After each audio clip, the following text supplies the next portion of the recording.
just record. Okay, so I'm just going to introduce them in no particular order. I'll start by introducing Rhoda Danladi. Rhoda Danladi he's someone I've known for years. Trust me, she's someone I respect a whole lot, based on the impact that she has made over the years. She's a dedicated project manager, and she's passionate about building teams, and she delivers technology solutions that drive meaningful and lasting impact. Beyond her professional expertise, she's also a devoted follower of Christ. And, she's an anointed music minister. Her voice is sweet, called to lead others into deeper worship and spiritual transformation. She firmly believes in true leadership. So she's an amazing leader. And I know the way I have described Rhoda over the years has been someone, I call her a silent warrior, because she's someone that has been able to go through certain challenges in life, and she has emerged gracefully, and that just really stands out for me. So welcome, Rhoda. Please, if you are happy to have Rhoda here, please just celebrate her in the comment section, put emojis, and just be happy with me. I'm not seeing what's it called? I'm not seeing emojis, so please, let's welcome her. Let's clap for her. Thank you very much. The next person I'll be introducing is Faith Emmanuel.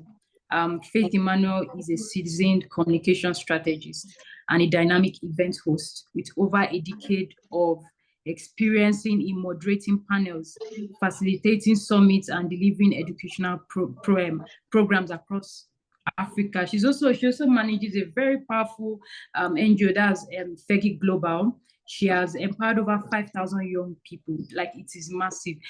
I don't think I've met anybody that is as passionate as in terms of training, in terms of empowering women, empowering children. Like Faith, it's on another level. In fact, the fruit of what we are seeing today in Women Emerge is I've tapped part of it from Faith, and I'm just so excited to have her here. WDEP is excited to have her. So please, let's celebrate Faith. Let's welcome her. Let's make her warm. Thank you, Faith, for gracing us today. And last but not the least is Pamela Williams. I have a lot to say, but I'll just keep it short. But before then, I met Pamela Williams on a program, and she mentioned it was a very intense conversation, speaking event, but she mentioned something about networking, and I literally held on to what she said, and that is also part of what we are seeing today, because I held on to that. That's why we have her here today. It's one of the reasons we have her here today. And Pamela Williams is an award-winning media, brand, and communications professional. She empowers brands, championing creativity and making positive difference in the lives of people. She helps elevates brands into success by transforming your ideas into revenue through creative direction. And there's a whole lot. I've put their bio on different platforms, and these are, like I said, these are not ordinary women, and I'm so excited to have them. So not to waste a lot of not waste, but say so much. But I believe we catch the idea. Please, if you're not, let me mute. All right, Timmy is mute now. Okay, so we'll be getting into the program proper. So I've introduced our speakers. So please, let's celebrate Pamela Williams as well. I'm so excited to have three of them here. It's going to be so impactful. We are not going to leave here, the same way. So please, I don't want us to come with the mindset of just writing and leaving, but come here with a mindset shift to actually create that change. So at this point, I'll be asking our speakers to speak briefly on what this theme, Women Emerge, leading boldly and thriving gracefully, what it means to them. And, they'll just say that in a couple of minutes. So first we'll go with Pamela Williams. So you can just explain to us, what does it, and how does it connect with your experience over the years? So Pamela Williams, you have the floor, if you can hear me.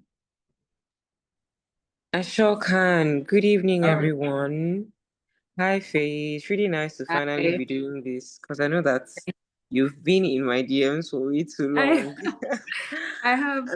And I know at some point you almost gave up on me, but thank you for not Yeah. giving up. Thank Yeah. you for consistently following through to ensure that I'm here today. So, welcome, everyone. My name is Pamela Williams, like she rightfully mentioned, and I'm a media comms brand and marketing professional. I run a media agency in Wuse, Zone 7, Abuja here in Nigeria. And I also have tons of other businesses. I like to look at myself as a serial entrepreneur because I do a lot of things. But yes, that's a little bit about me. Diving right into why we're here. So, in accordance to the theme of today's speaking engagement, which is Women Emerge.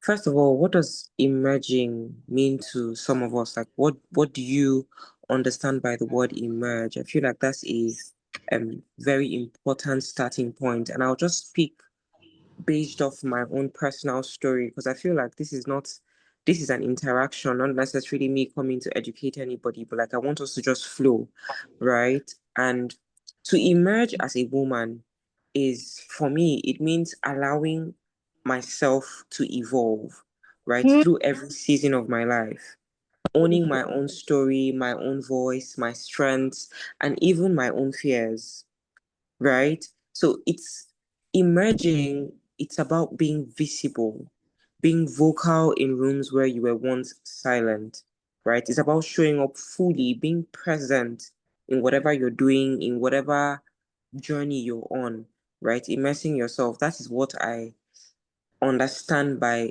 a woman trying to emerge, trying to come out.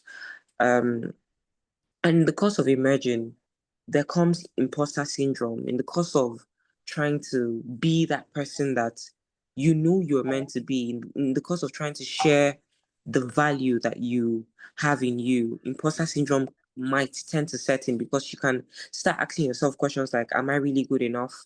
Do I belong to this room? What if they find out that I'm just figuring out things as as well as them, right? So these are like things that would pop up. Or when you emerge with the understanding that yes, these things exist, but you can overcome them, right? So yes, that's what emerging as a woman is to me. Thank you so much, Pamela. That was great. That was very clear.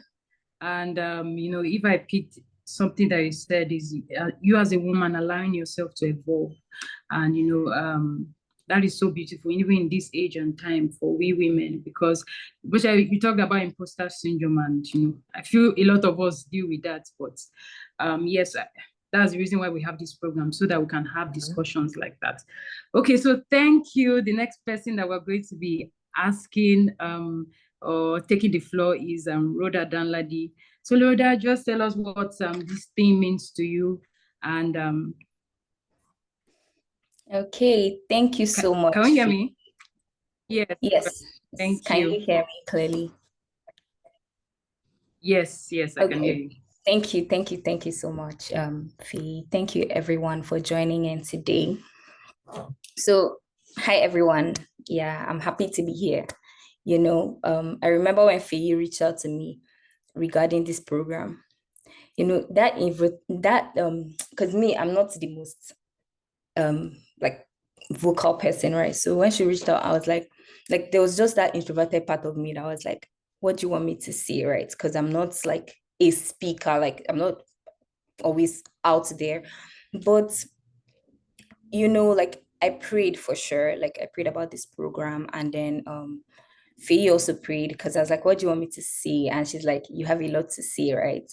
So of course, I know that God has, a word for each and every one of us here on this call. So yeah, I'm happy to be here. I'm Rhoda. I'm a project manager and a scrum master. I'm passionate about helping teams. I'm an IT project manager, so majorly like in technology. I'm passionate about helping, people to find helping teams collaborate, and find solutions to problems in the tech space. And then to me, emerge, like women emerge, right? To emerge is like to come out from hiding. Like that's what it means to me. Like it means like to, sometimes I don't know if you've heard like people say, let the warrior in you emerge. Let that warrior in you emerge. It means that like there's a warrior in you. Like it means that there's that thing in you, it has always existed, right?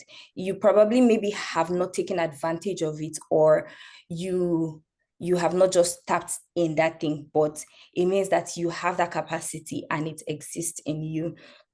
So to emerge is to become known, to come out as women with purpose, and even like leading our various spheres, just to become courageous. And then I believe that every woman here, is capable of emerging.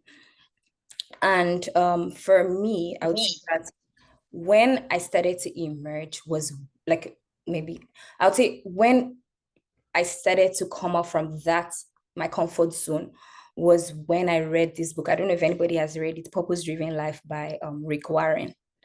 I'm just going to recommend the book. I like that book. And from that book, I just learned that, we're made for more as women, right? We're not just supposed to wake up, sleep, eat, go to bed, and just, be living mediocre lives, or like just, waking up and doing the ordinary. We're supposed to be exceptional. We're supposed to be leaders in our various spheres of influence.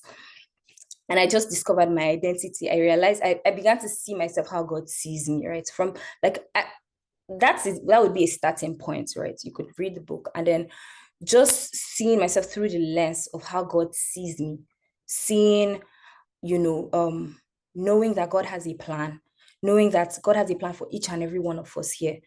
And just generally, that was what guided me, right? That was the starting point. And then of course I started to learn more and everything. And I just, came out from that space and began to move on. So yeah, from there, of course, I got my tech job, and I was doing pretty much well for myself, like back home in Nigeria before I left. So that's what it means. Like that's what emerge means to me. Thank you so much, Rhoda. That was thank you for sharing that with us. That was amazing. And just to say a few things that you said. You said to emerge means to become known. And you also mentioned that we as women, we are not just, we're not just, we're not just here to just stay one small place or just take the backside, and but it means to start to dominate. You get? And that is so important, and that is why we have this program, to start to open our minds to the fact that there is more to we women. And thank you so much, Rhoda, for highlighting that, and also sharing your experience. Okay, so we'll also be asking Faith Emmanuel. So briefly let us know what this thing means to you and how you can connect it to your experience. Thank you. Hi, everyone. Good evening. Thank you, Faye. Thank you so much. I think let's start by saying that Faye emerged. So if you're a woman and you're talking emerge, just look at Faye. She legit emerged. Go on Hallelujah. her LinkedIn. Yeah, glory to God. Right. So amazingly, I've known Faye for the longest time. I've seen her being a guitarist that refused to sing in church or bring out those songs in her head. And she would just stay somewhere and just do something. I was like, Fee, do something, emerge, like do something. She's like, no, I just like to sing in my house, don't worry.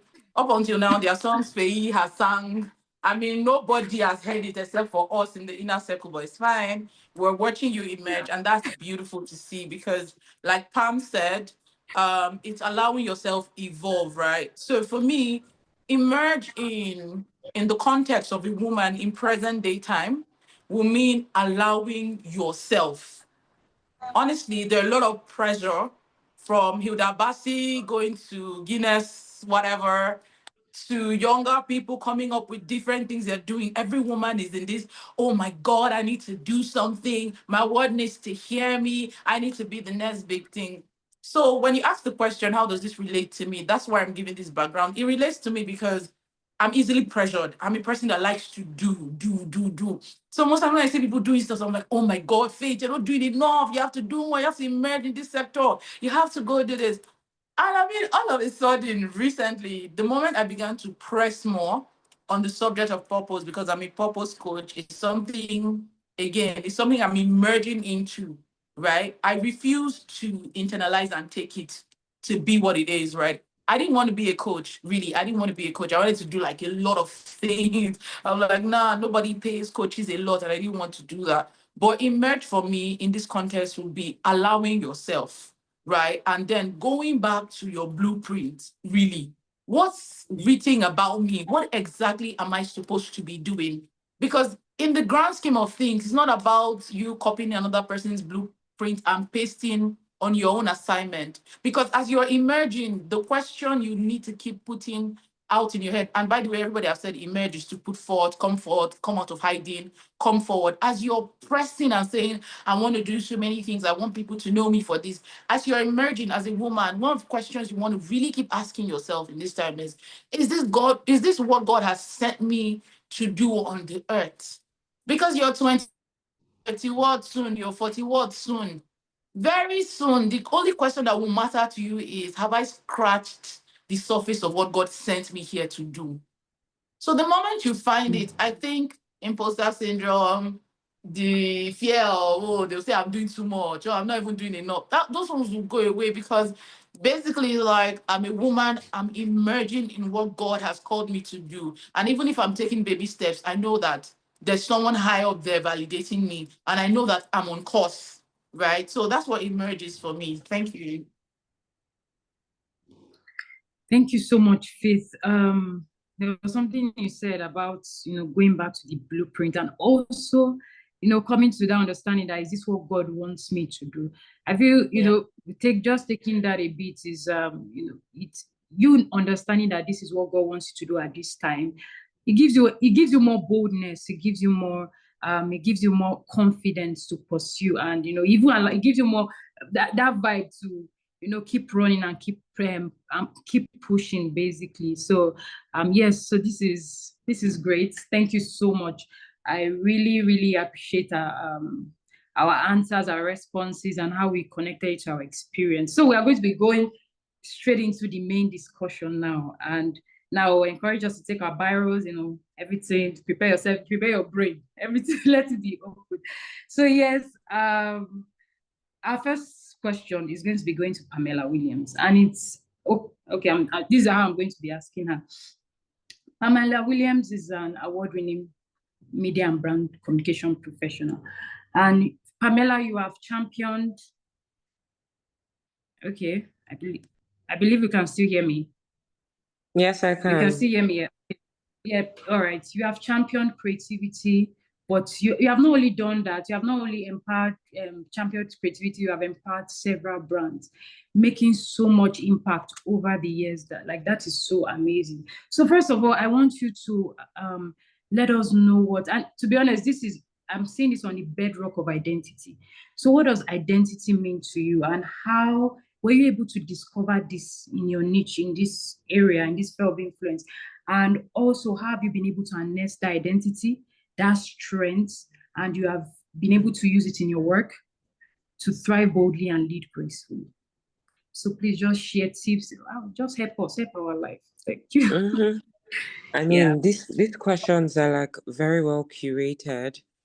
I strongly believe that you can discover who you are or your identity from doing.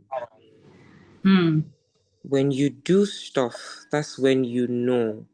But if you sit in a cloud and expect that, oh, whatever you were called to do would sit on your lap, you're going to fail. So I discovered my identity from doing. A little backstory. When I was in secondary school, I was a very bright child. I would run up A's all through exams. I would represent my secondary school, at national competitions from cowbell, mathematics, you name it. And it was time to write jam, right? I took the jam form, I wrote it. And then the results came out that year and I failed. How is that possible? For someone that teaches other people, for someone that has won competitions, how is that possible? And then I started questioning myself. So I fell into depression at that age. I think I was still a teenager. And then I was really sad, beating myself up. Like all my mates were in school somewhere outside the country. All of us wanted to be medical doctors. I know everybody here wanted to be either a doctor, a lawyer, or an engineer, right? That's like the go-to in an African home.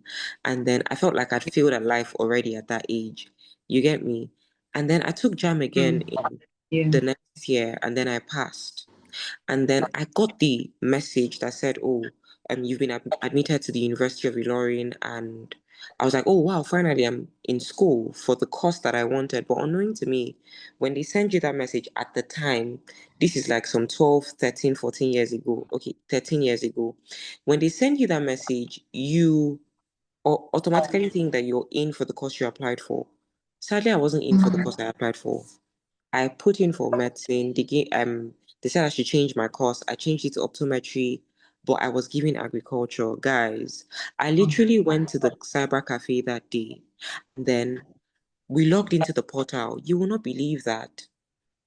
As we logged into the portal, we saw agriculture. It's as though the ground should open up and I should enter. Bear in mind, I already stayed at home, right? So I started having headache, panic attack. Everything was going on at the same time. I felt like the course of my life was about to change because I didn't have the money to go outside the country at the time.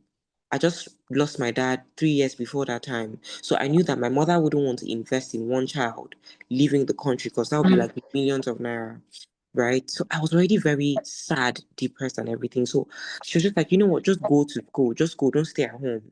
You get me? So I went to school and then I wrote JAM 100 level, I wrote JAM 200 level, 300 level, 400 level. I was about to pick my JAM form in my final year, and my mom was like, don't do that. You're already done with school. You get? So I now relapsed. So in the course of going through all of that, I would literally go to school. I'm not listening to what they're teaching. I was only reading to pass. Guys, this is as real as it gets, right? I was just reading to pass. I spent 5 years in the University of Ilorin and I was reading to pass. I wasn't reading to know. I was never interested in class. I would skip school for like weeks. But when the exam is near, I would read up and I would get my A's because by default, glory to God, I was a naturally smart kid. Do you understand? So that was the edge I had. While I was in school, and this is me basically answering your question, I went back to what I love, to what I know I had been called to.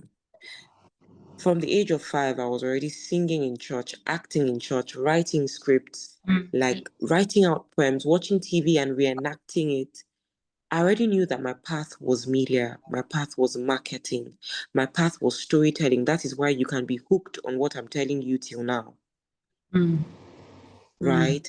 And then when I was in school, having going through what I was going through at the time, I went back to church. I started dancing again. I started writing script. I started directing script. I started hosting events, planning events, things that naturally give me joy. But now I was not doing it in my own accord. I was doing it as a service to God. I've been doing this all my life. It would interest you to know that I just ministered today in church. Wow. Directed the script. I had 4 hours of rehearsals yesterday with my team, and last Sunday, upper Saturday, like that. Like that has been my pattern, and it has not stopped. I mean, you would say, oh, for someone that is as busy as I am, I wouldn't have time. But no, I know what is priority to me, and God is. Right. So discovering my identity actually came from doing what I love, doing what I know how to do best, doing what I know that my spirit has already been aligned with. I do not need a soothsayer to say, oh, Pamela, this is the path you should go. My friend Faith is on this call, and I know there are times where I would be like, oh, I want to do certain things, and she's like, do it. You can do it. Faith is that person. Yeah. You should do it. Why have you not done it? Did you get? So I know that discovering your identity comes from doing, from showing up, from taking on the roles that would stretch you. A lot of us women generally, permit me to say, some people are not ready for growth. Some people are too lazy to become, right? So you lie to yourself and you say, I want to, I want to, I want to. You don't want to. You're in love with the idea of being that person you want to be, but you're not putting in the work. And I know I'm speaking to somebody, I do not know who, but you're not putting in the work that enables you become. That is why every time you see the Faith Emmanuels or the Rhoda Danladis or the Fays, you're like, I want to be like this person. But are you doing what they're doing to enable you become that person? You're not. So this is just a wake-up call for you to become. Because with everything that you do, you meet more of yourself. I promise everybody on this call, to the 20 of us, 19 of us on this call, there's something you know how to do that you're not aware of yet. And it's until you do, you discover. So quickly, these are the tips I would actually share. Lean into your uniqueness. God has already planted gifts in you that would speak for itself. People will tell you, oh, you're so great at this. It's a gift. It's been planted there, and it's in your place to water it, right? So water that gift that you already have. There's a gift you have. I do not know it if you don't tell me, but by interaction, I can tell you what that gift is, right? So the second thing I would say is don't wait to be perfect. A lot of us want everything. I'm a perfectionist, yes. So that is contradictory to what I already stand for. But perfection is a myth. Perfection is a fluke, right? If I was perfect, I'll have perfect eyes, perfect nose, perfect lips, perfect. And what is the standard of perfection? There's no standard anywhere. Yes, there's standard levels to excellence, right? There's certain things people will expect of you, but there's no standard. Where is the rule book if not the Bible? Like, where is it written that, oh, this is the standard, this is how to do stuff? Everything that we know right now is man-made, and I don't want to lean into that conversation because we'll go into a very progressive and not conservative discussion, right? So don't wait till it's perfect. Stay consistent. Be consistent in whatever you're doing. And even if you're doing something and God redirects your path, move on. Don't say, I've already built here, right? It's just like, let's say, for instance, my church, we're dividing into, we're the headquarters for the North regional centers, and we're dividing into different branches in the north, and they're having to send some of us as missionaries to go to those places and plant the churches and build and win souls, right? And I don't want to leave my church. If you ask me, why do I want to leave Abuja and go to Jos? What do I want to go and do in Jos? But if I've been sent on an errand there, I have to go. But luckily for me, I was still posted to the HQ here in Abuja. I'm still here. But in the administration we did today, it was basically, hey, if you're being told to move, there's a reason for it. Trust God on that and move. So even if you've been consistent in Abuja and they're saying, oh, go to Lagos, please go to Lagos. It's better for you to try and fail and come back to Abuja than to say, oh, no, this is where I am. I'm not going to go. I am not a fan of having to travel out of the country, right? But I believe that if you're meant to move or if there's a need for you to go, please go. Please go. Right, so let me stop here so I don't take so much of our time. Thank you so much, Pamela. That was outstanding. We're already having questions popping in and out. Well, I think we might probably extend 1 hour, but this is amazing. In fact, even me, I forgot I'm the one anchoring the program. But yeah, thank you so much. This is, I'm trying to take in a whole lot, but from everything that you said, we're still all coming back to God and also coming back to the things and the gifts that God has put inside of you.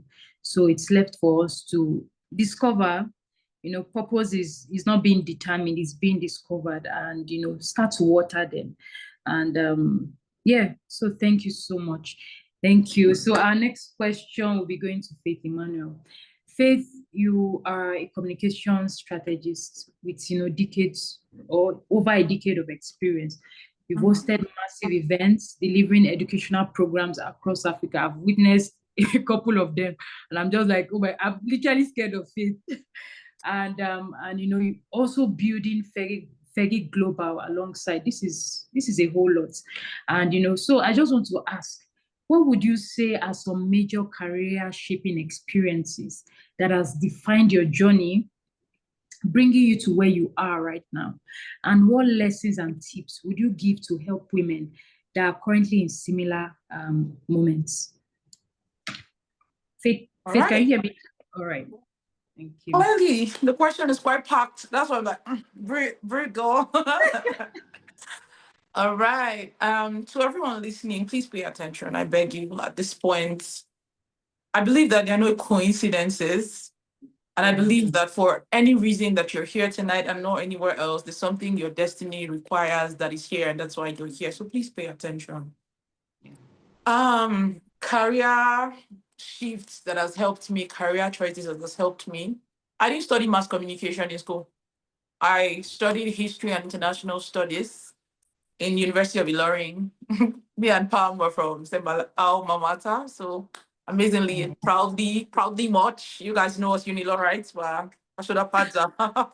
They're like, yeah, but that's by the way. So when I got admission into school, every day for a month, I went to the radio station. I just told them I wanted to intern at the radio station. And they said, you're just in 100 level. You can't intern at the radio station.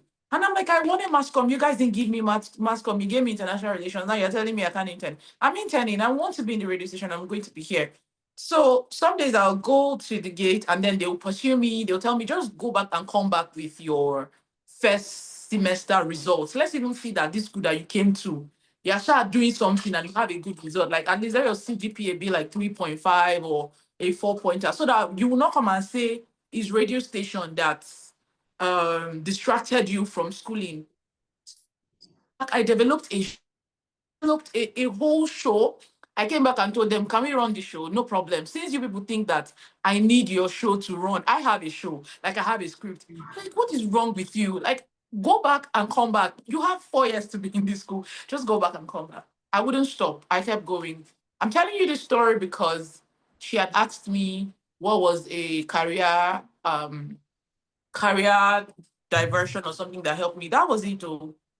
Literally, that was it. I always knew that I wanted to do communication, and communication in terms of how do I help people own their voices? If they can't own their voices, how do I own their voices for them? That's for me. I just wanted to be able to help people. And so when I even started my NGO, one of the things I wanted to do was just help the voiceless, just help people, give voice to especially people who can't speak for themselves. And so that's what's something that has driven most of the work that I've done. So that interning at the radio station, this is what it helped me to do. First of all, it helped me to learn that sometimes your coconut head is your biggest advantage. You just don't know. Right. So all of you that they will tell you, oh, the door is locked, you will go back and you say it's locked. Don't do that. If they say the door is locked, knock on it, knock. Keep knocking. I'm a very practical person. Keep knocking. I've gone to the ATM severally. They'll say there's no money in this ATM card. You say what? There's no money. Okay, no problem. Leave the queue. I will slot in my ATM card. And there'll be money. Money will come up. And then people go, now wow. Don't go there. It might swallow your own card. And I'm like, oh my God. So you watch me put my ATM in and brought out money, but you're still scared that it will swallow your own ATM card. I'm like, well, if you there's this adage that say if you believe you can, is your belief. If you believe you can't, it's still your belief. So whatever you believe is yours. So for me, I don't believe in no's. I don't believe that there is such a thing like impossibilities. I don't. And it has worked for me. Yes, I started working in the radio station from 100 level. Your guess was right. They got tired of me and said, no problem, be coming. But we need you to read your book to this certain extent and make sure I said, no problem. She has to read book. I read it. You people, let me continue. And then I did that. So by the time I was out of school, I already had some 5-6 years experience in media and a certification to it for someone who studied international relations. So before I even left school, I was already hosting red carpet for movie premieres and some of these things. Yeah. Another one I would say is when I started my NGO, Fairly Global. Fairly Global is a nonprofit that prioritize girl child education. We do other interventions like widows outreach, orphans outreach, and maybe livelihood and business for people. But priority focus on women and girls. When I first started, right, I didn't have any experience in NGO management. I mean, it was literal passion. I just wanted people and I needed their voices to be heard, right? What did I do? At this time, going into girl child advocacy was more like, you are a feminist. And then feminism wasn't something as attractive as it is today. You know, like people just see like, oh, you're a Christian, so you want to teach other women to rebel against their husbands. To become someone really told me in church that I was an unbeliever, that I had backslided and I was trying to drag other people.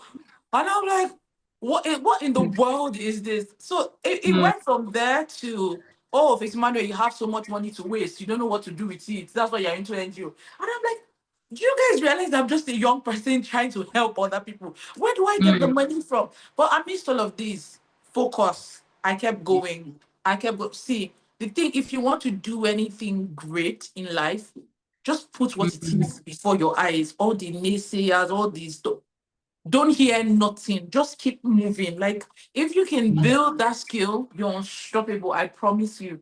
There's a lot of things you do if your eyes can be one. Just put your eyes on the goal. Like, that's where I'm going to. Someone say your wig is not nice. Okay, thank you. That's where I'm going to. Someone is saying, oh, your legs are dusty.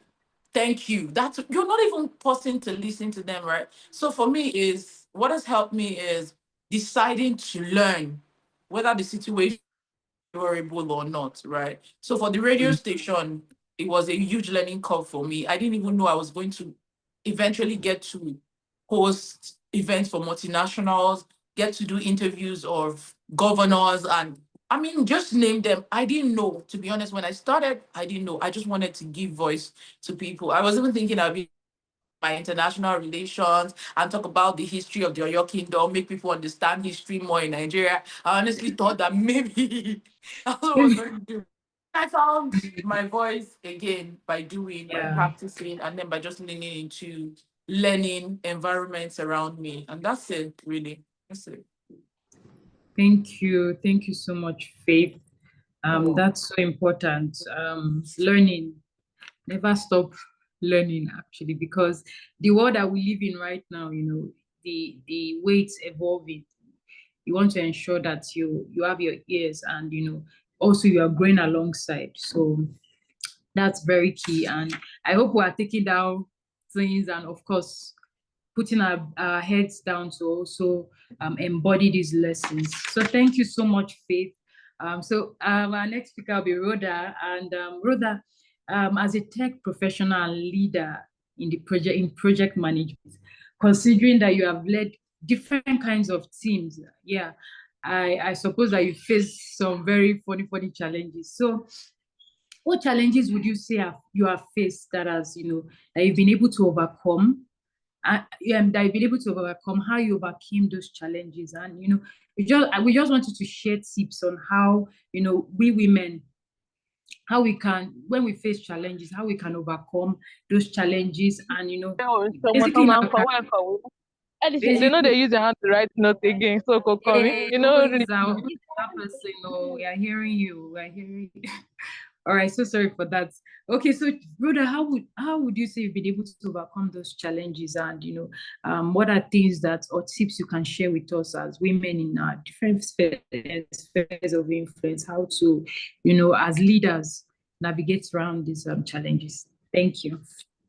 Thank you so much, Faye, once again for that question. Thank you, Pamela. I've actually I've been so inspired, and I've just seeing how intentional God is. I'm seeing how we are all connected, talking about people's identity. And I literally my teaching, everything I planned was just regarding was around purpose, identity. And it's not I Faye told me that or anything, you get, but I know that God has something for us here. All right. So for me, I would say my journey started back home in Nigeria. Of course, I was working as a project manager, scrum master, but I just wanted more, right?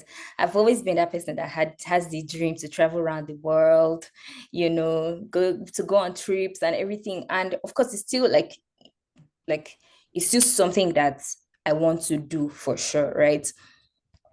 And of course, I was doing a very good job. I was thriving in my career. I was leading, tech in like a good bank in Nigeria. I was leading in the tech division and everything. And everything was going on well, but I knew that I wanted more because, like, let's be honest, no matter, well, for like where I was actually earning like a very good pay, but based on how the naira is looking, you cannot really travel around the world like that with, so except if you have a business or like something else, right? So I wanted more. I had people saying, guy, like your job is so good, like you should, it means you shouldn't go anywhere now. Just stay here and grow. But just working with God, I decided to take a risk. I knew that God was like strengthening me to take risk. And I always say take a risk and succeed. Like I'm that person that before I would never take a risk, do you get? But I'm like, I'm going to take a risk and succeed, do you get? And so I had dreams of traveling, and then I just like decided that I'm going to leave my job. I'm going to quit. I'm going to, go to Canada and start all over. I left everything. I left my career, my comfort zone, and everything. And looking back, I've seen that it's it's one of the best decisions, right, I made, because I like living there, and coming here. When I even came here, right, like the job market now is very tough, in all honesty. So lots of people who have, like, I met lots of people that had not even gotten jobs or anything, right? But 4 months, 4 months into coming to Canada, I got a job in a bank, and I started, my career started from there. And I just saw that in this life, like, if you don't try, you never know, in all honesty. Like, go for it. Do you get, like, sometimes it's better, like, that I think it was Pamela that was talking about, like, going for it. Like, if you don't try, you have zero chances. At least if you try and you fail, that. But not trying at all is having zero chances of even achieving your goals and your dreams, right? So that was it for me. I went for it. And I came here. I also heard Pamela talking about imposter syndrome. And that's a real thing. Because when I came to Canada and I started, working and everything, of course, I was a PM, project manager back home. And then my first job here was a bank teller and everything. And after a period, I started having this imposter syndrome that, what if I'm not good enough again? How do I break into the tech space in Canada without having Canadian experience? Do you get, like, maybe anyway, I don't know, like, I'm just telling my own story, but how do, like, so many voices in my head. I was like, how can I do this? How, like, what's the way forward? Is this how I'll be a bank teller for the rest of my life? I mean, like, some thoughts will just come into your head from nowhere, literally. And it's just the voice of the devil, right? So for me, one thing that helped me, I would say, is I started writing affirmations, right? Like I said, I would tell myself every day that I'm a project manager and I'm a scrum master, and I'm going to get my 6-figure job in Canada. And I was like, I would write it on sticky notes, put it on my wall, my daily affirmations. I would do that every day. So that's one thing. And that thing is normalize discomfort, right? Like, you being uncomfortable is not proof that you are not going to be, like, is proof that there are chances of you becoming better. Do you get? It's proof that something is changing. It's proof that you're getting closer to that place that you want to be. It's proof of growth, right? So normalize discomfort. If you're having imposter syndrome, don't think that, oh, my life has ended. And that thing is, and that challenge I know that many people face is unpreparedness. As much as we're talking about how, we should go for it and everything, you have to be preparing right now for what is coming. Do you get? And that's a challenge that women face, is not being prepared for opportunities. I remember one time I just casually took Oracle. I'm that person that always wants to be doing something, right? I want to be taking one new course, one thing. And I believe that every woman here should be like that. Like, always have, like, I don't think there should be a time when you're not up to something, you're not learning something new, you're not growing, you're not trying to, improve yourself. Because I remember one time I just casually took Oracle for no reason. I just learned Oracle. And then I was in an interview, and that was everything that the recruiter needed. Do you get? So prepare yourself. Certifications are not just paper. They are proof that you're doing the work. They give you an edge, especially in a very competitive environment as we are in right now. So I encourage you, every woman here, pursue that skill, develop yourself. That might be the next thing that you need for that might be the next thing that is going to open the door for that next opportunity, right? And finally, I'm just going to also talk about mentorship. Whether we like it or not, let's be honest. Like, in Nigeria, we call it connection. In Canada here is referral. Like, the journey is always going to be smoother when you have someone that can vouch for you, someone that can speak for you, right? So always, like, network, always talk to people and all of that. That's one thing I know that for me, my job, like, someone referred me for sure, like, someone just submitted my resume and all of that. Of course, I also like spoke for myself, but for you to get into that door in the beginning, you will need people. So make sure you network. Make sure that you are not, like, you're actively not isolating yourself. You cannot do it alone. Like, of course, there's God, but God has placed men. Like, men are God's gift to men. So God has put people in your sphere of influence. How are you engaging these people? Are you vocal about what you want? Are you saying, like, every time you find yourself in a space, don't just show up and leave empty-handed. Speak up. Let everybody know what you're currently doing and what you're trying to achieve, right? And all of these things would just guide you through.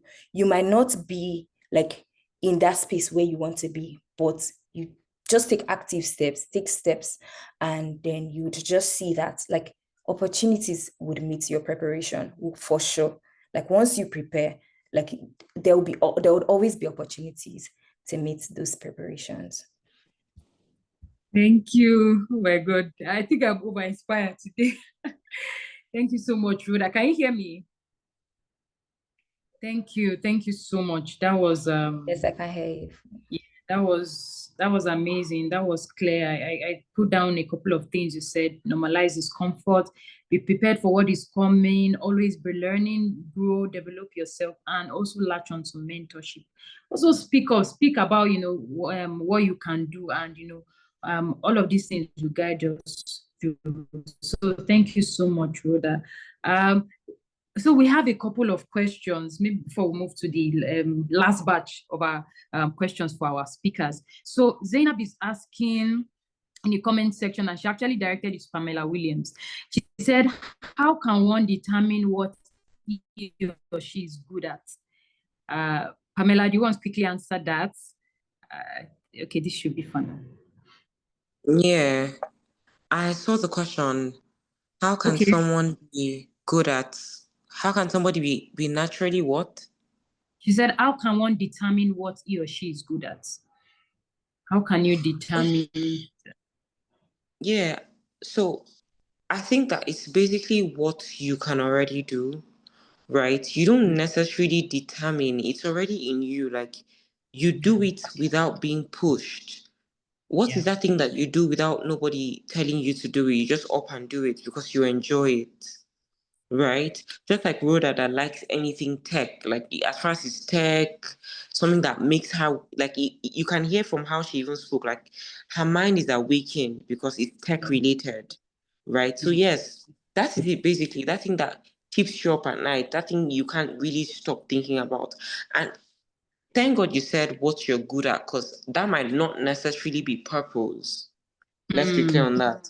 Because you enjoy it, because you love it, does not mean it's what you're meant to do. You might just naturally be good at that thing.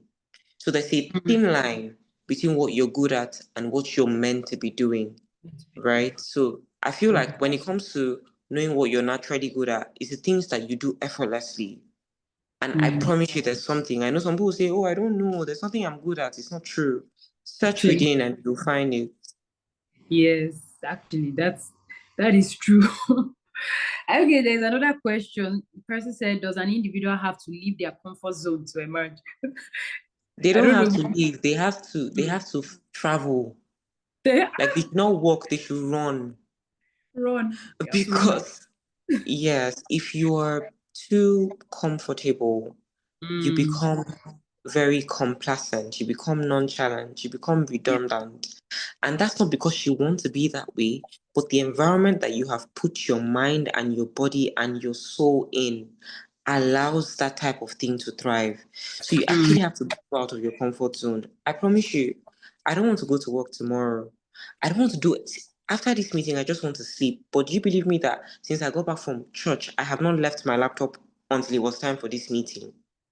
And I'm not feeling well when I'm supposed to be actually sleeping or maybe taking herbal tea.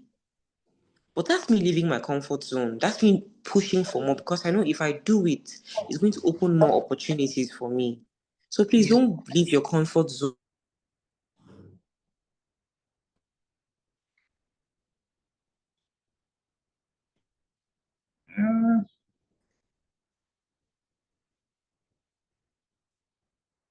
Can you hear me?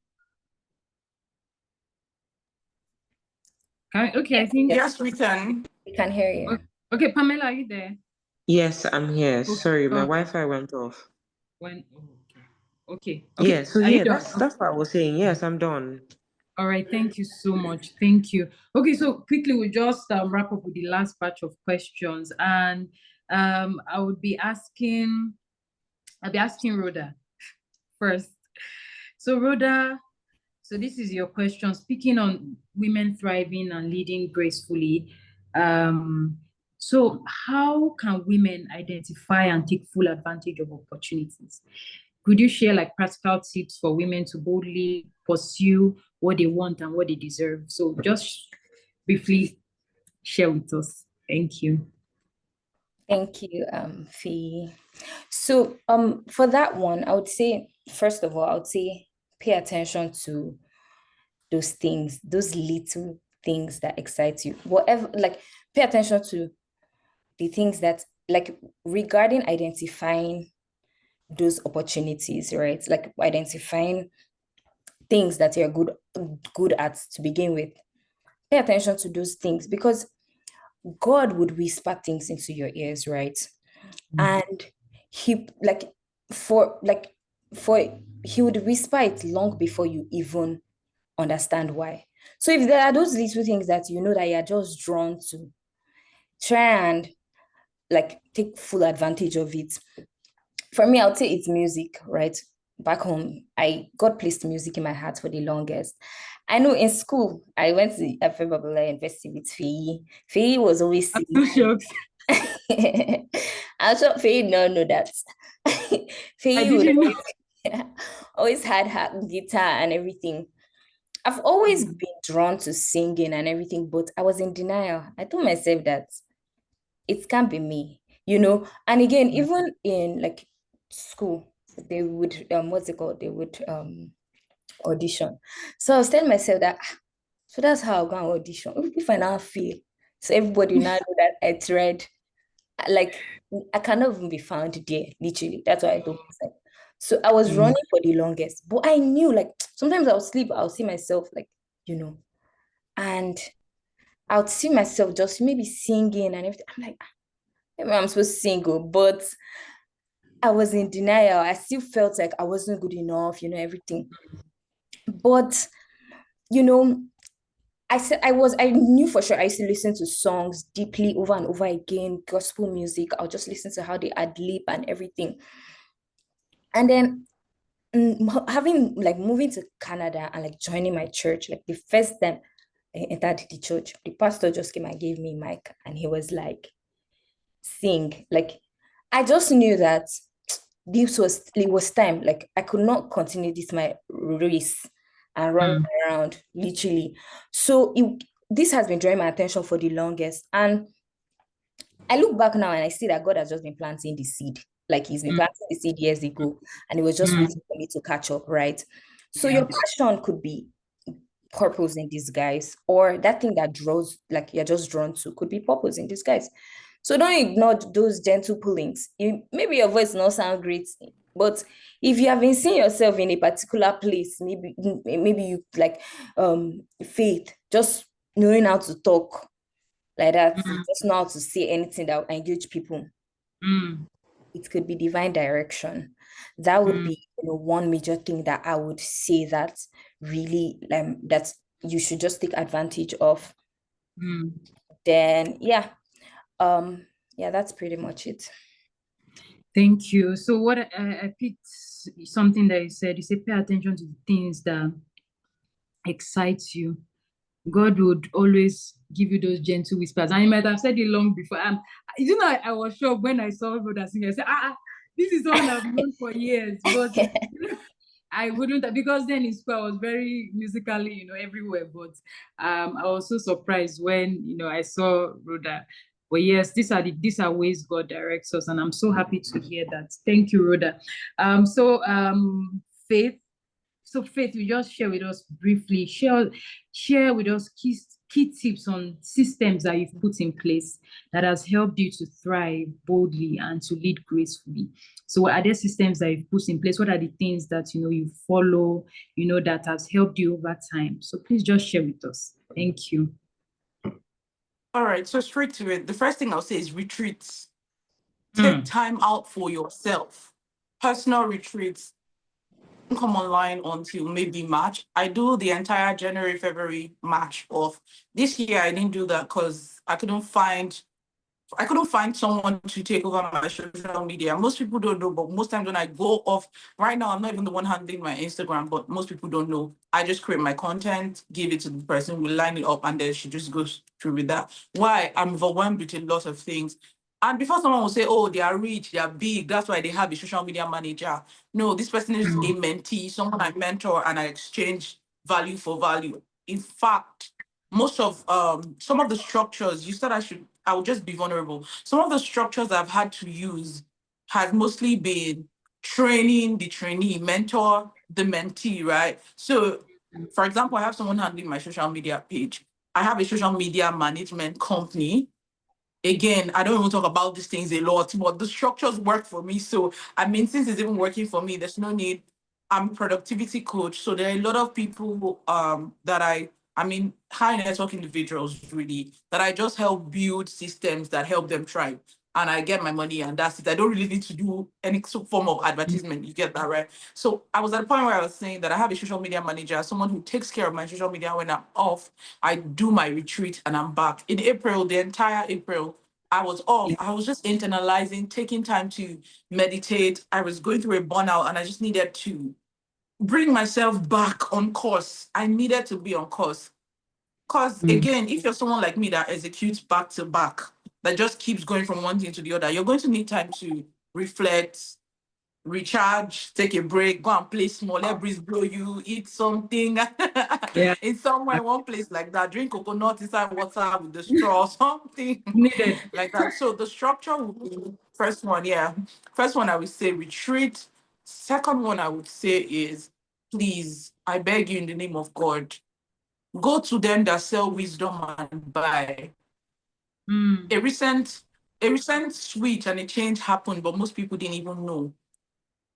Other people are refusing, they are holding knowledge right now. They are refusing to let go of what they know, especially to us younger people, because they've seen that we've gone ahead to use their knowledge to execute things, and now we're using those same things against them. And so the pride of our ways have gotten them to a closed place. So if you're someone who is a knowledge seeker, I am one. I'm very big on knowledge. I want to know. It's something that I feel responsible for. If you go on my YouTube, you see I'm doing a purpose series. I'm just teaching people. I just want people to know. So the structure I just recently hacked is be humble enough when you meet older people. see, you can know more than them, but trust me, the experiences they have is what we even need to thrive in current economy. There's a lot of reasons why we're where we are. We're stuck in the backwardness that we are right now. It's because we're not listening. And so one structure I would like anyone to build around them right now, any woman who is particular about emerging, doing anything good, is if you know anybody that has done something you want to do, go and bend your head. If you have to clean their shoes, if you have to cry, if whatever you need to do, just go and do it. They will teach you, I promise you. And the things that you're going to learn, you'll be so. The third thing I think I'll just share is always learn to evaluate. There are answers in what you left behind. It has opened my eyes. It's something that has worked for me. I didn't even know. But I took my journal because I journal a lot. I took my journal from 2015. Some days ago, I looked at it and I saw that I'd written the blueprint of my own life as wishes. Right? I'd written the blueprint of my own life as wishes. Like I wish that this would happen. And right now I'm in the stage where I'm supposed to leave them and I'm stuck. I felt confused. But taking that journal and comparing them with some of the other things that I've downloaded, realize that you had your structure in you all along. How you should run as a person, your entire configuration is within you. If you would just step back a little bit, trace your patterns, look at the things that have worked for you over time, look at the things that didn't work, and just realign them together, you have, to be honest, you do have your answer. And I think the last thing I'd like to say before I leave this call, because I have to run away, I'm so sorry. I have to jump on another call right now, is please and please. No. Don't compare your journey with anybody's journey. As a woman doing whatsoever you're doing right now in current times, stop comparing your journeys. You don't know the entire truth. Some people had help. Some people still have help. Some people are doing things that someone is literally fronting for them. They have a sponsor, or maybe someone is just helping them out, right? But you are there trying to navigate from your scratch, trying to understand. Look at Faye trying to do women evolve, women emerge. And then there's one person there whose cousin was one Mandela Washington, one thing that just gives them the whole template, and they just come and they're like, oh yeah, yeah. And you're looking at them like, oh my God, look at that girl. Me, it's a lie. Where you're even executing from, it's even a more advantaged place if you would only be patient with yourself. So don't compare your journey. Right. Yes. Thank you so much, Faith. Thank you. So I know you're running. Just before you run, just tell people how they can connect with you. I'm going to drop your handle later in the group chat, the chat box, but just say briefly what you do and how people can connect with you. So all right, thank you, Faith. So you can connect with me via my Instagram, and you can just go to YouTube. There are a lot of free series that I just dropped recently. Is Faith Emmanuel across YouTube. You can always find. You should just type Faith Emmanuel. At least you see my face. Let me come close to camera. You see my face now. You will see it everywhere, and you can just book a coaching session with me. A large part of it is free though, but there's a point where you have to pay. I'm sorry, but you have to pay. And then again, I have a book on seller. It's my entire story, right? So it would help. Yeah. Yeah. Thank you so much, Faith. So I'll be putting a handle, and so we can just go and stalk her. Thank you so much. So lastly, Pamela Williams. I see the reason why I'm asking Pamela this question is because the day I heard Pamela speak on this, I think I was frozen, looking at her and just like, who is this? I say having goose people. My fingers are just typing, and trust me, just the little thing I was able to write transformed my life. I went back home, my head was hot.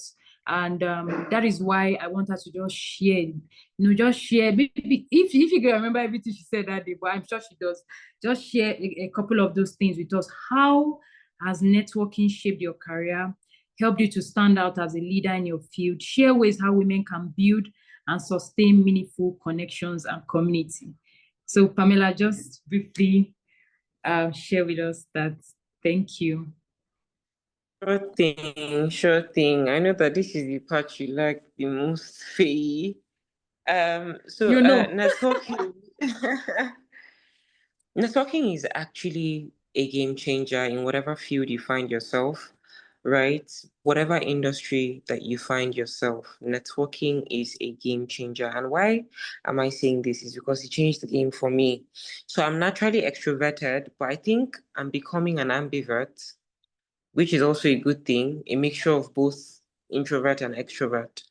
But when you're networking, for whatever reason you're networking, never be networking because you want to get from the person. Always be networking because you know that there is shared value between you and that person, right? Never be the one with the mentality of, let me see what I can get from this person. This person knows this person, right? Always ask yourself the question of what value am I to this person? Why should this person relate with me? Right? And if you're not able to answer that question, you might not be able to network effectively. Right? And networking, as I like to think about it, shouldn't come from a place of you wanting to build network, but it should come from a place of you wanting to create friendships and relationships. Right? Don't go to an event because you want to meet one of the speakers. Go to an event because you want to be a friend to that person that you want to meet. Because when you're a friend, you're no more an acquaintance or somebody they know from an event. You are automatically family to them. That should be the end goal. And you cannot be family to everyone, but you know what you want. You know what you want to achieve, right? We have to be very careful not to make sure that our networking is not transactional. That's why I said it shouldn't be about what you want to get from that person, but what value you can share. Quote, and I say, not value you can give, value you can share, meaning it is mutually beneficial to you and to that person. Best believe if you meet somebody and you cannot find common ground with that person, just maintain a free flow of communication. Oh, hi, how are you, sir? How are you, ma? I thought to check in on you. Great job on your last project. Oh, thank you. That can be it. After 2 weeks, oh, well done, amazing picture. After another 2 weeks or a week, beautiful conference. What are you doing? You're marking register. You're marking presence. Just the same way you go on social media and there's a particular influencer that you like, that you're always liking and commenting on their posts. You're marking presence. There's no time you like and comment that they will not notice. Not because there are not thousands of people doing that, but because you've been consistent with doing that. So that's a form of networking. Are we together? So you're consistently doing what you're doing. And you don't have to do it in terms of like a routine. Build it into your subconscious. Become that person that wants to keep tab. Become that person that cares. And networking would work for you. But when you become the person that is just all about collecting, people can smell it from a distance. I can tell when somebody just wants to get from me. Take, for example, on Instagram the other day, a young lady texted me, right? And she was like that, oh, um, she saw me and she liked me. And I said, oh, thank you. And I knew there was more to why she texted. And then she was like, she wants to go into public speaking. Can I give her tips? And I'm like, wow. I asked her, why should I give you tips? Why? I don't know you. You've not done anything for me. Why on earth do I owe you? Or why do you think I'm obligated to tell you that? And she didn't know what to say because it was transactional. And then she went back and came back and said, I reflected on what she said, and I feel like I just wanted to be get this knowledge from you. But first off, can we be friends? I'm like, now you're talking. Do you get? So it has to be, you have to start from somewhere. It's just like building a house and you're not laying foundation. Yeah. That house is going to fall. Do you understand? So that's number one. So every stage of my journey, one thing I try to do is I know that where I am today is because people believed in me and people gave me a chance. And the same way we look up to those HNIs or people who want to relate with, somebody gave them a chance. So don't go them. Okay. Don't go to network with anybody from. Okay. Sorry. Don't go to network with any. It's fine. With anybody from a mentality of they are better off than me. Okay. You might be taking down my point, but it's all up in my head. Don't ever go to network with someone and you feel like they're better off than me. And how does it show? How you take pictures with them, how you go to speak with them. They're a human being the same way you're a human being. We're all human beings. That's the number one thing. That's the number one defining factor. So nobody is automatically better than the other. They might just have a social status that is higher than the other. It doesn't make them better.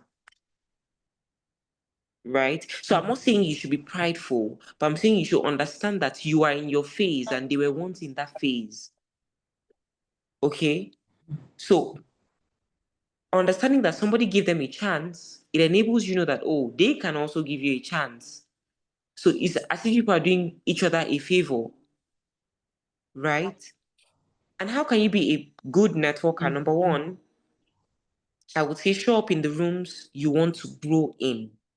Any place you want to build a career, any place you want to find joy, purpose, passion in, show up there. Physically, digitally. You guys already know so much about social media and how you have to implant your footprint everywhere. Not necessarily, in my opinion. I mean, I'm a marketing expert, and I can tell you for a fact, which will be contradictory to the books that you read or to what they tell you on Instagram. Show up where you are needed. I am personally not a fan of performative marketing. I am not thrilled to announce anything. I'm tired. So I'll be lying to you if I'm telling you I'm thrilled to announce anything on LinkedIn. The only reason I'm thrilled to announce anything is so that I can position myself for you to see me, and that's performative marketing. Right? It's the reality. I'm sorry, I'm a very blunt person. It's the reality. And you can do it, it's fine. I mean, you're trying to build a career. You can do that. It's fine to sell yourself. But don't sell yourself at a cost of, oh, I must make them feel like, no, just sell yourself based off what you're doing. Think of social media as a digital archive, as your photo gallery, right? Think of it as where you're just dumping your pictures. I have a lawyer friend of mine. She just finished Nigerian law school, and she was just dropping pictures on her Instagram, and I'm like, no, now shouldn't you get a page arrangement? Shouldn't you do it in a way that is aesthetically pleasing? And she's like, what's her business with that one? She's just putting up an archive, and it switched up something in me, and I'm like, wait, it's actually true. She's just documenting her life journey, but you have to do it strategically, right? That's number one. Number two, be a giver. Relationships thrive on reciprocity. You have to be reciprocal. Don't ever be in the business of taking. One of my mentors, I think on his birthday, I always go all out. I would buy gifts, I would do things, I would literally use up all my disposable income, not because I have to, but because this person has spent in me so much. He has invested time, energy, money. And I feel like, oh, that is the time I can give back. So I save up towards that period. So you have to be ready. If you want to network, you have to be ready in all areas, right? So share opportunities, offer your skills, support them, and they will support you.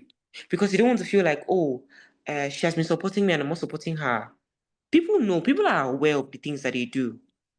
Number three, I would say is stay visible, just be seen, stay visible. Right? If you want to be like my friend that's dumping her life's journey on social media, it's fine. Right? If you want to turn off your likes and turn off your comments so that you're not bothered about the number of people liking your posts, it's fine. But stay visible. Let people see you. Ask Faye, I don't really post on my WhatsApp status, but if I post something, the number of people that run to view it, in an hour, I can get 300 views. And it might just be a meme or something funny, and they're instantly commenting because they want to see that they want me to see that they have seen what I posted. And I tell people, you don't necessarily need to, but at least I see that I have a loyalist, an active community of loyalists that would be useful for my business. I'm a businesswoman, right? So stay visible and stay vocal.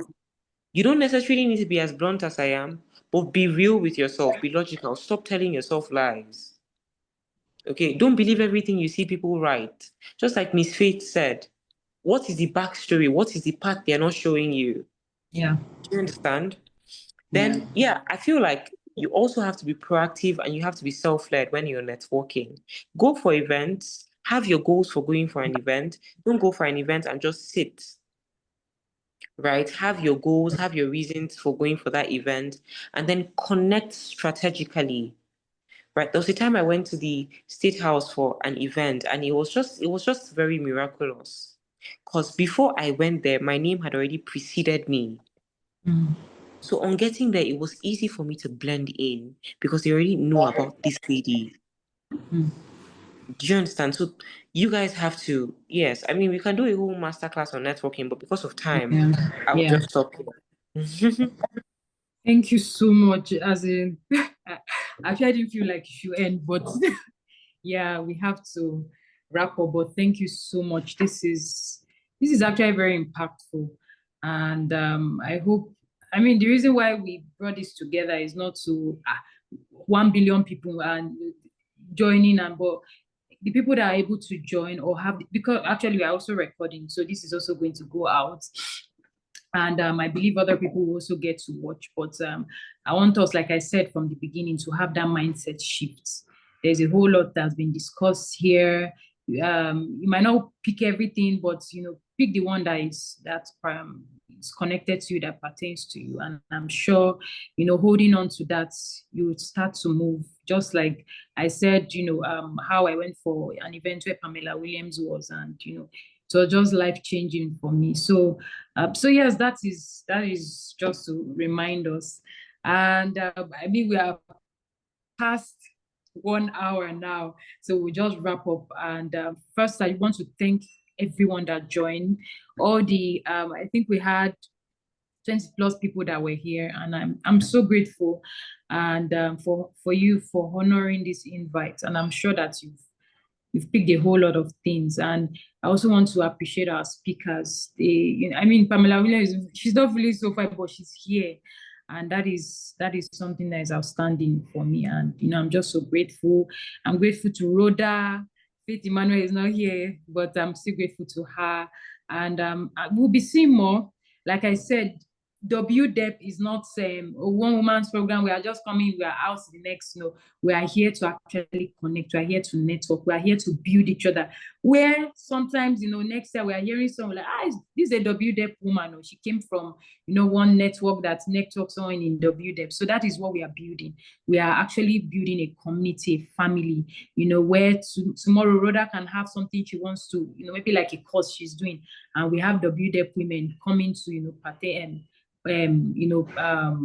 or take the courses and all. So yes, that is what we are doing. That's the aim of WDEP. One woman helping the other woman. We're helping each other rise.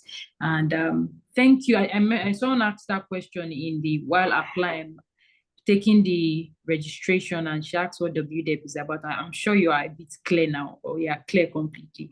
So thank you all. This program is recorded and we'll be posting it on our YouTube channel. I'll reach out to us. I'll send us an email with the link to go and rewatch. So don't be scared. In case you miss out on some things, you can go back and watch again and listen over and over and over again, till it all sinks in. Thank you again so much to our speakers and everyone that joined. I don't know, does anybody have, we say we have made. So does anybody want to say anything? Do you want to comment? Please, like we said, this is an interactive, so I've not heard any of our participants' voices. Do we want to say anything? Okay, I believe Zainab, we answered your question. Were you able to, Pamela Williams answered your question. I know we answered 2 questions that were asked here. Okay. All right, so and if there are other questions, see, I already posted their pages on the group chat, on the chat box, so you can connect with them. And also you can send a message to me if there are other questions that you have, or you want to network with one of them. I can, just send a message to me, and let's work out how to make that happen. So thank you so much. I want to hear one person's voice, at least one human being. Someone should just say, please, just let me know that someone spoke. So is there anybody that just wants to say anything? Just say how the program was for you or something. I know someone just unmuted. Okay, Priscilla, please go ahead. All right, thank you. Good evening, Ma. Good evening. Good Good evening. evening, to everybody. I first of all want to say how that I really don't know how I got here. No, I do know, but I know that I didn't consciously register for this. I just remember seeing an email and it really caught my attention from wherever my email was gotten from. I don't know that. Wow. Then I got a call today, reminding me of the meeting by 6 p.m. And I was like, okay, I'm going to be in attendance. But then I slept and I woke up like 40. Somehow the thought of, oh, there's a meeting going on, and I woke up. I logged in just when Miss Danladi was speaking. Wow. I'm really happy that I'm here, although I didn't start the meeting, but it's very encouraging, very energizing to be in rooms where women speak and where women are consciously getting up to take up what spaces that they know. So I'm really grateful for the much I've been able to hear. Thank you for putting this together. Thank you. Thank you so much, Priscilla. I really appreciate that. All right. Is there any other person that wants to speak? Well, if there isn't, if we don't have any other person, we just close the meeting and okay, we'll just pause the meeting and say, I'll just wrap up and just say bye-bye. So Sorry, yes, before okay. we run away, sorry. All right. Before we No, it's run away, fine. I just want to give us a word of, should I say, continuity, something you should take on with you, right? For everyone that is listening to me, remember that you're on a journey, okay? And it might not look like what is meant to be, but eventually everything will make sense. I promise you, whatever you're doing, even if you're failing at it, right? Everything will make sense. The story doesn't end because we're not dead. We're still alive. So there's no place that we're saying, oh, we're going to plateau at. We're just going to keep going up and up. And the only way we can do that is if we intentionally work on ourselves. You have to believe in yourself to the point that people think that you're deluded. People think that you're delusional. Do you understand? Believe in that dream that you have. Until people are like, that person is not normal. Yes, right? That's how you're going to stand out and then make a difference. I don't want us to end up in the bandwagon of, oh, I had ideas that never came to life. Please, whatever ideas you have, as far as it's backed up with God's purpose and will for your life, please push for it. Run with it, right? And then don't stop sharing. Keep staying visible. I'm saying this so that we remember. Keep staying visible. Let people see you. I promise you, it has worked for me and it's going to work for you. Thank you so much, Pamela. I mean, as you just spoke, I don't know wherever she speaks, my heart just starts beating. But yes, thank you so much. This actually means a whole lot. At least I'm speaking personally. If any, I mean, I don't think I've shared this to anyone, but I quit a very massive, great job last year, just December, and I was in a phase where I was like, what am I supposed to do? I was no salary, nothing. If everybody in my office, because of the position I was in, people felt I was going to one great thing. But I was like, I was just smiling and I ended up not, I was just at home, just thinking, asking God, what's next? You get, what do you want me to do? And I left because of, because there was an instruction. So, of course, from God. So I want us to, I don't know who this is, like, like we said during the program, who this is meant for, but, like Pamela Williams said, let's keep going. We are alive, so we have the opportunity to keep going. So please don't give up. There's a whole lot. Oh my God, it's actually going to make sense. I agree with Pamela on that. It's actually going to make sense. So please, let's keep going. Let's keep putting in the effort. Let's keep leaving that comfort zone. And desiring more. And yeah, God will keep helping us. So I don't know. Let's just say quick prayer and just wrap up. Father Lord, we say thank you. Thank you for this amazing program that you set up. This is beyond us. this is actually something that you wanted and you designed for all of us. And I ask that as we have started, you put your grace, your grace upon every human being here to start to thrive, to start to see the journey and see the place that you are taking them to. In the next few years, we'll come back here. I'm like, oh, actually, I started with one program in WDEP, just like Priscilla said. And yeah, at the end of the day, we give all glory to you. So in Jesus' name we've prayed. Thank you so much, and God bless us all. So yeah, my handle, Priscilla's, Pamela's handle, everybody's handle is here. So please, we can screenshot and, like I said, we'll still have it put up on YouTube. Thank you so much. Okay, Thank you, Pamela. I'm seeing our comments. Rhoda, thank you so much. God bless everyone as well. Thank you. Thank you. Thank you.